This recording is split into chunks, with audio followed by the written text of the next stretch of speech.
viime viikolla. Anniina muutti Turkuun. Se sanoi, ettei se kestä täällä Helsingissä, kuin tyhjän päällä tahtoi päästä takaisin sinne, mistä on tullutkin. Ja Anniina muutti Turkuun.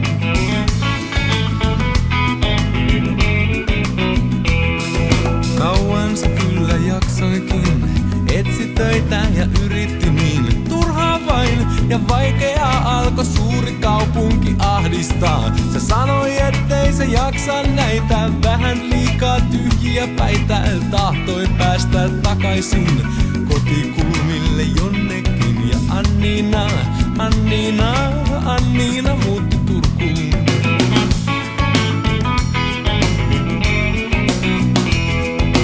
Kerran kun me juteltiin, se sanoi, että se toivois niin löytävänsä töitä tai edes poikakaverin. Ja kai se jonkun karvapään sitten löysi edestään, joka lähti sittemmin kai etsimään itseään. Ja Anniina muutti Turkuun.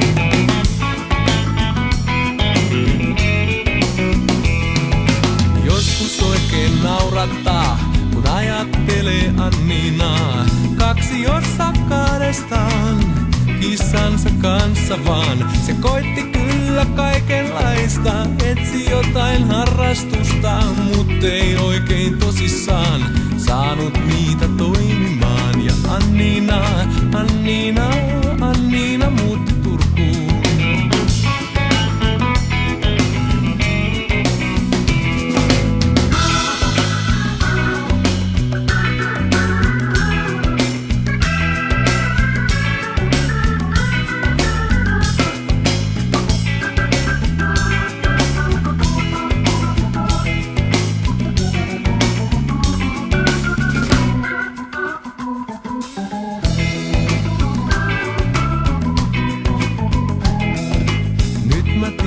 Anniina on onnellinen Turussa, asuu siellä kuulemma Uudenmaan kadulla. Ja löysi töitä keskustasta, osa päivä siivoamista.